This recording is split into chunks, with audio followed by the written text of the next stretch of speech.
दोस्तों, आज जो मैं आपको कहानी सुनाने जा रहा हूं उसका नाम है रूही। चलिए शुरू करते हैं।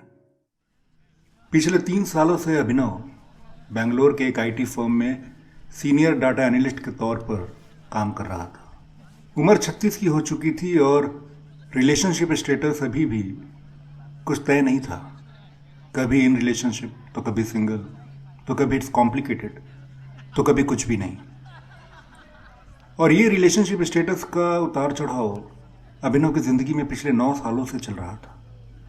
मगर जो पिछले इतने सालों से नहीं हुआ, आज वो होने वाला था। अपनी शिफ्ट को खत्म करके रोज की तरह अभिनव अपने ऑफिस बिल्डिंग की भीड़ से निकलकर ट्रैफिक की शोर में 1.5 घंटे के लिए कहीं खो जाता था।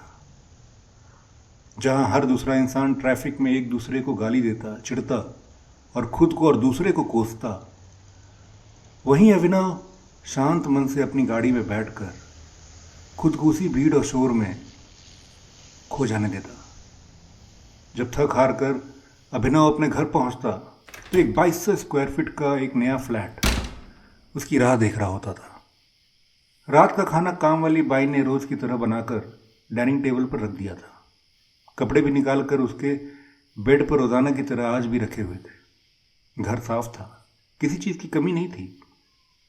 जरूरत से ज्यादा सामान था उस घर में। कुछ सामान तो ऐसे भी थे जो खुद अभिनव ने आज तक इस्तेमाल भी नहीं किए थे, जैसे कि लिविंग रूम में रखा एक लैंडलाइन। अब स्मार्टफोन के जमाने में लैंडलाइन कौन इस्तेमाल करता है? अभिनव के पिता 3 साल पहले किडनी फेलियर के कारण वक्त से पहले हमेशा हमेशा के लिए दुनिया को अलविदा कह गए और अभिनव को आज तक कभी अपने माँ बाप की सेवा करने का मौका ठीक से नहीं मिला। कहने को तो उसके सैकड़ों दोस्त थे, लेकिन कोई भी इतना करीब नहीं था कि ये समझ पाए कि वो कितना अकेला था इस शहर में और अपनी जिंदगी में। अभिनव रात का खाना खाकर कुछ देर के लिए अपने लैपटॉप पर ऑफिस में चल रहे प्रोजेक्ट पर काम करने के बाद सोने जा ही रहा था कि उसे कुछ सुनाई दिया।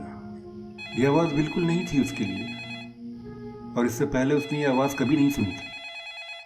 जब वो अपने कमरे से बाहर निकलकर अपने लिविंग रूम के चारों ओर नजर दौड़ाया, तब जाकर उसे एहसास हुआ कि यह आवाज कहीं और से नहीं बल्कि कमरे में रखे एक छोटे से कॉर्डलेस लैंडलाइन से आ रही थी। उसकी नजर फौरन दीवार पर लगी घड़ी की ओर गई। जब उसने देखा तब वक्त घड़ी में तब रात के 1:30 बज रहे थे। इतनी रात को मुझे कौन फोन कर सकता है, वो भी मेरे लैंडलाइन पर? और इस लैंडलाइन का नंबर तो मुझे खुद भी नहीं मालूम, फिर किसी और को कैसे मिल सकता है? अभिनव अपने सवालों का जवाब सोच ही रहा था कि फोन की घंटी आखिरकार बंद हो गई। मगर इससे पहले कि अभिनव अपने कमरे की तरफ दोबारा मुड़ता, फोन की घंटी फिर से बजनी शुरू हो गई। अभिनव ने फोन स्क्रीन पर नंबर देखा, मगर वो उसके किसी जानने वाले का नंबर नहीं था।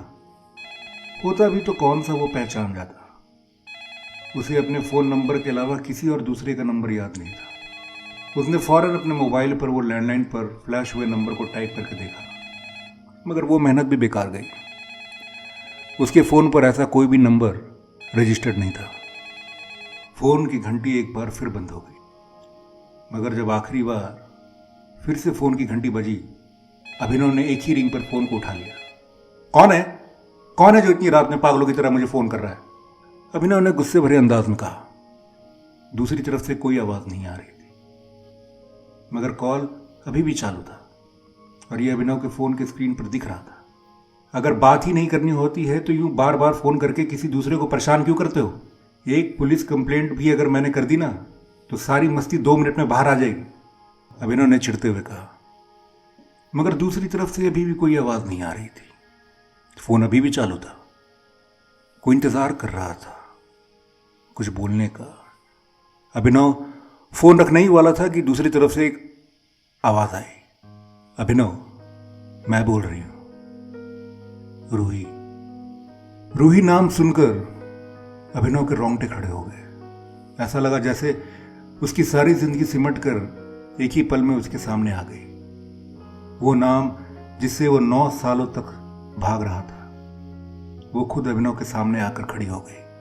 एक दौर था जब रूही नाम सुनते ही अभिनव के चेहरे पर एक अजीब सी मुस्कुराहट आ जाती थी। अपने कॉलेज के हर किताब और नोटबुक पर उसका खुद का नाम हो या ना हो, मगर रूही नाम का जिक्र हर पन्ने पर होता था।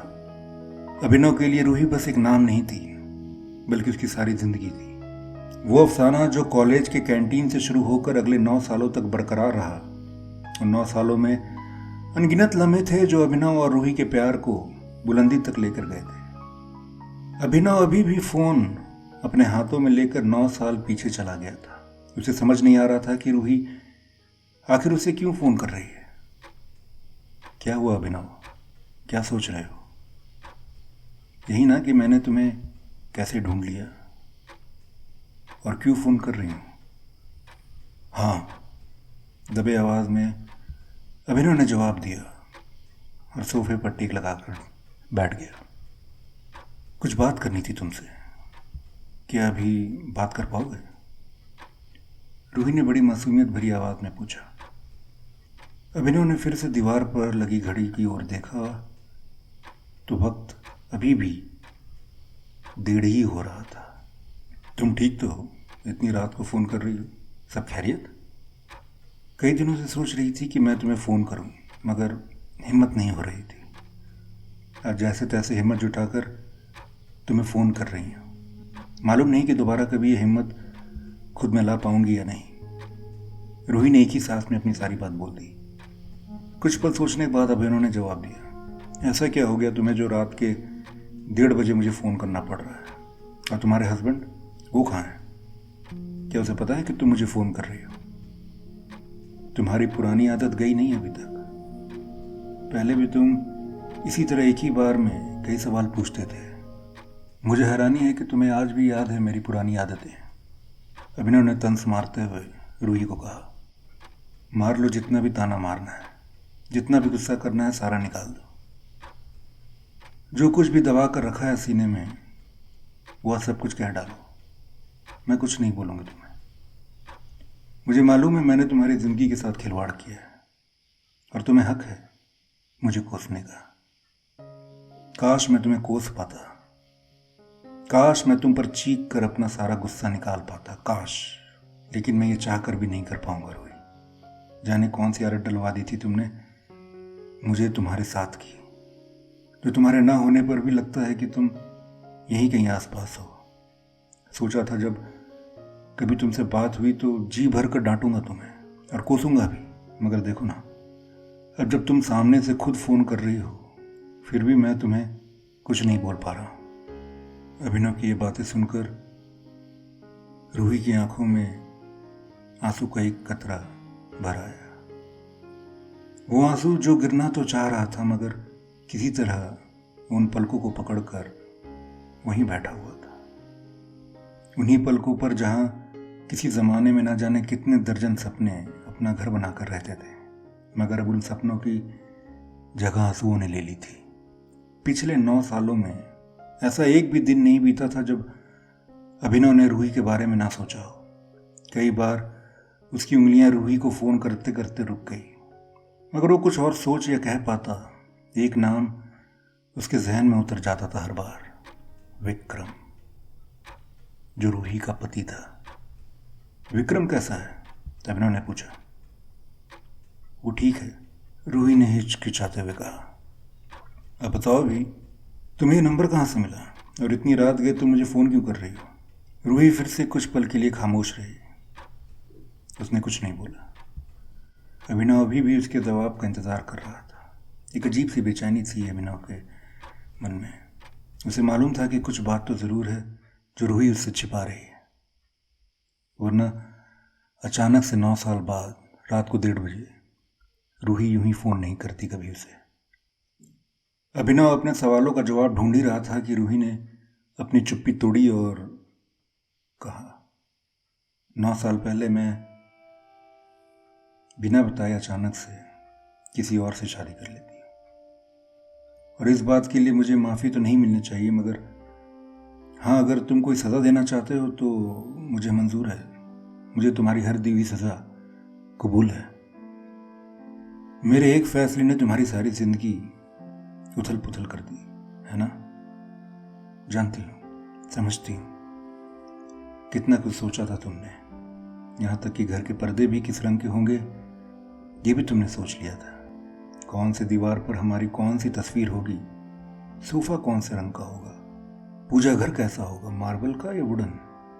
तुमने सब कुछ सोच रखा था और मैंने एक ही झटके में तुम्हारे उस सपनों भरे घर को रेत से बने मकान की तरह तोड़ दिया। मगर अभिनव, मैं मजबूर थी। मैंने वो शादी पापा को खुदकुशी करने से रोकने के लिए की थी। पापा का बिजनेस काफी नुकसान में चल रहा था और जो लोन ले रखा था बैंक से, वो सारे पैसे भी बिजनेस को बचाने में खत्म हो चुके थे। लेनदार रोज सुबह शाम घर पर आकर पापा को ना जाने क्या क्या सुनाते थे। पापा भी लोगों के तानों से तंग आ चुके थे। लोगों ने तो धमकियां भी देना शुरू कर दी थी और ऊपर से बैंक वालों का दबाव। ऐसा लग रहा था जैसे पापा एक पहाड़ के नीचे दबते जा रहे थे। और ये सब उन्होंने कभी भी मुझे नहीं बताया। और तभी विक्रम ने एक दिन अचानक से मुझे फोन किया। उस फोन कॉल से पहले मैं उसे ठीक से जानती भी नहीं थी। बस इतना मालूम था कि वो पापा के किसी करीबी दोस्त का बेटा है और पुलिस फोर्स में काम करता है। विक्रम ने पापा के हालत के बारे में मुझे बताया और मुझे एक ऑफर दिया। उसने कहा कि अगर मैं उससे शादी कर लेती हूँ तो वो पापा के सारा कर्ज उतार देगा और जो मेरे पापा जो खुदकुशी करने का सोच रहे थे वो फिर से दोबारा इज्जत के साथ जी पाएंगे। पापा के हालात के बारे में जब मुझे मालूम हुआ तब मेरे पैरों के नीचे से जमीन निकल गई। मैंने पापा से सारी बात पूछी और वो फूट फूट कर रोने लगे। और जब एक बाप अपनी बेटी के सामने रोने लगता है ना अभिनव, तो समझ में नहीं आता क्या करूं।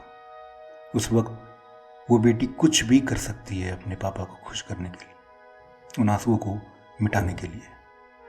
जो पापा मेरे एक आंसू निकलने पर सारी सारी रात मुझे अपने गोद में घुमाते थे, आज वही पापा मेरे सामने बैठकर रो रहे थे और मैं कुछ नहीं कर पा रही थी।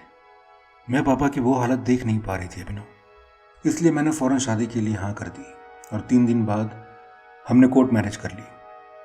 विक्रम ने जैसा कहा था उसने वैसा किया। उसने सभी कर्जदारों के पैसे चुका दिए और मेरी एक हाँ ने पापा की सालों की कमाई, इज्जत और उनकी जान दोनों को बचा लिया।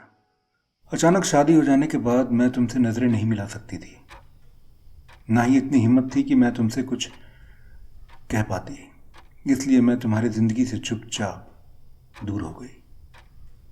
अभिनव दूसरी तरफ खामोशी से हर बात सुन रहा था। सारी बातें सुनने के बाद उसे एहसास हुआ कि वो चाह कर भी 9 साल पहले रूही के पिताजी की मदद नहीं कर सकता था। तब उसकी तन्हाई क्या थी? वो रूही की मजबूरी समझ तो रहा था, लेकिन उसका धोखा अभी भी उसके जहन में समाया हुआ था। रूही ने फिर बोलना शुरू किया। शादी के बाद सब कुछ कुछ सालों तक तो ठीक ठाक था, मगर फिर किसी केस के सिलसिले में विक्रम को सस्पेंड होना पड़ा और कुछ ही महीने बीते थे कि उसके बाद कुछ भी पहले जैसा नहीं रहा। मैंने अपने शरीर को विक्रम के हाथों सौंप दिया था, ये सोचकर कि अब मैं उसके कर्ज में डूब चुकी हूँ। लेकिन विक्रम जो पहले खुश रहता था, हर बात पे मुस्कुराता था, हाँ थोड़ा मतलबी था मगर किसी का बुरा नहीं सोचता था, और तो और मेरी भी छोटी सी छोटी बातों का ख्याल रखता था वो। मगर वही विक्रम सस्पेंड होने के बाद कुछ और ही बन गया। उसकी शराब पीने की आदत बद से बदतर हो गई। अब हमारे घर में 3 लोग रहा करते थे, मैं, विक्रम और शराब। और देखते ही देखते उसने वो सारे पैसे जो मेरे पापा को दिए थे वो उनसे वापस मांगने चला गया। मगर जब खाली हाथ उसे वापस घर लौटना पड़ा तो उस बात का गुस्सा विक्रम ने मुझ पर निकालना शुरू कर दिया। पहले तो सिर्फ गालियां सुनने को मिलती थी, फिर उसने हाथ उठाना शुरू किया और उसके बाद रूही इतना बोलकर रो पड़ी। रूही की सिसकियां अभिनव के सब्र का बांध तोड़ रही थी। उसके हाथ अब गुस्से में मुट्ठी बन चुकी थी और किसी तरह आंसुओं का सहारा लेते हुए वो अपने गुस्से पर काबू पा रहा था। विक्रम नाम अब उसके लिए एक जहर बनने लगा था। उसके बाद क्या रोही? उसके बाद क्या हुआ? अभिनव, उसके बाद विक्रम ने हर दिन मेरे साथ बलात्कार किया। अपनी सारी नाकामी का वो मुझे जिम्मेदार ठहराने लगा। Marital rape? इसके बारे में अभिनव ने सिर्फ न्यूज़ और टीवी पर ही सुना था, मगर जब आज रूही ने अपनी आप बीती बताई तो उसका सारा शरीर गुस्से में जल उठा, जैसे किसी ने उसके बदन पर मिट्टी का तेल डालकर माचिस से आग लगा दिया हो। जिस रूही को उसने एक फूल सा मानकर प्यार दिया था, जिसे उसके चले जाने के बाद उसी फूल को वो अपनी यादों की डायरी में संभाल कर इतने सालों से रखता था, उसी फूल से रूही को किसी ने मसल दिया था। तुम्हें मेरा नंबर कहाँ से मिला? ये नंबर तो किसी के पास नहीं है। और विक्रम कहाँ है इस वक्त? तुम्हारा नंबर मुझे खत लिखने की वजह से मिला। जब विक्रम का डरावना रूप मेरे सामने आया तो मैं अपने घाव को छिपाने के लिए तुम्हें खत लिखना शुरू कर दिया, मगर मेरे पास तुम्हारा कोई पता नहीं था और ना ही कोई फ़ोन नंबर। मुझसे अलग हो जाने के बाद तुमने अपना फ़ोन नंबर जो बदल लिया था, और शायद होता भी तो मैं तुम्हें कभी कांटेक्ट नहीं करती। इसलिए मैंने एक नई ईमेल आईडी बनाई और अपने सारे दर्द को एक खत में समेट कर उस नई ईमेल आईडी पर तुम्हें समझकर भेज दिया करती थी। लेकिन यह सिलसिला भी ज़्यादा दिन तक नहीं चल पाया। 1 साल बाद ही विक्रम को मेरे उस मेल आईडी के बारे में पता लग गया। मालूम नहीं कैसे, मगर उसे इस बात की खबर हो गई कि मैं तुम्हें किसी मेल आईडी पर खत लिखा करती हूँ। लेकिन वो नशे में इतना धुत रहता था कि उसे ये बात की समझ ही नहीं थी। मैं तो सिर्फ अपने आप को दिलासा देने के लिए वो सारे खत किसी मेल आईडी पर भेज रही थी, जिसकी तुम्हें कोई खबर भी नहीं थी। उसके अभी भी कुछ दोस्त जो डिपार्टमेंट में थे, विक्रम के कहने पर तुम्हारे बारे में सारी जानकारी निकलवा ली, और मैंने उसी फाइल से तुम्हारा ये नंबर निकाल लिया। कई महीनों तक मैं ये सोचती रही कि तुम्हें फ़ोन करूं और सारी बात बता दूं। फिर ये सोच कर रुक जाती थी अभिनव कि किस मुंह से तुम्हें फ़ोन करूं, और फ़ोन करके कहूं भी तो क्या। लेकिन पिछले हफ्ते मेरे पापा की हार्ट अटैक से जान चली गई, और मेरे लाख कहने पर भी जब विक्रम ने मुझे उन्हें आखिरी बार देखने जाने तक नहीं दिया, फिर मैंने मन बना लिया था कि यहाँ अब रुकूं भी तो किसके लिए? जिसके लिए यहाँ आई थी जब वो ही नहीं है तो ये जिल्लत भरी जिंदगी जीने का क्या फ़ायदा। किसी तरह मैं आज शाम को विक्रम के घर से भाग गई और आकर यहाँ अपनी पुरानी सहेली मीता के घर रुक गई। और फिर जब थोड़ी हिम्मत आई तो सोचा तुम्हें फ़ोन कर लूँ। मुझे माफ़ी नहीं चाहिए अभिनव तुमसे, और ना ही मैं कोई सफाई देने के लिए ये फ़ोन कर रही हूँ। जिस खामोशी से मैं तुम्हारी ज़िंदगी से चली गई थी बिना कुछ बोले और समझाए, ये बात मुझे पिछले 9 सालों से कांटे की तरह मेरे सीने में चुभ रही थी। आज मैं उस कांटे को निकाल फेंकना चाहती थी, इसलिए मैंने तुम्हें फ़ोन किया ताकि तुम सब कुछ जान सको। इतना कहकर रूही खामोश हो गई। उसकी हल्की हल्की रोने की आवाज़ अभी भी अभिनव को फ़ोन पर सुनाई दे रही थी, मगर उसके पास कहने को कुछ नहीं था। अभिनव के पिछले 9 साल के घाव को अब रूही नाम की मरहम मिल गई थी। आखिरकार अभिनव ने कहा, अपना एड्रेस मैसेज करो मुझे अभी। मैं कल सुबह चंद्र को लेकर तुम्हारे पास आ रहा हूँ। चंद्र तो याद है ना, हमारे ग्रुप का सबसे शैतान यार। जब वो एक कोई हॉटशॉट लॉयर बन गया। अब तुम्हें किसी बात की चिंता करने की ज़रूरत नहीं है और किसी से डरने की भी ज़रूरत नहीं है। कल सुबह मैं तुम्हारे साथ खड़ा रहूँगा। और आज की रात, रूही ने हल्की आवाज़ में पूछा, आज की रात हम फ़ोन पर साथ बिताएंगे, ओके? 9 साल गुजर गए हैं। कई बातें हैं जो मुझे तुम्हें बतानी है और तुमसे जाननी भी है। और हाँ, पहले की तरह आज भी फ़ोन पर बात करते करते तुम सो जाना। मुझे यकीन है कि आज तुम्हें नींद अच्छी आएगी। इस बात को सुनकर रूही 4 साल में पहली बार मुस्कुराई। तो यही थी कहानी दोस्तों। अगले हफ्ते फिर लेके आऊँगा एक नई कहानी आप लोगों तक। तब तक के लिए अलविदा।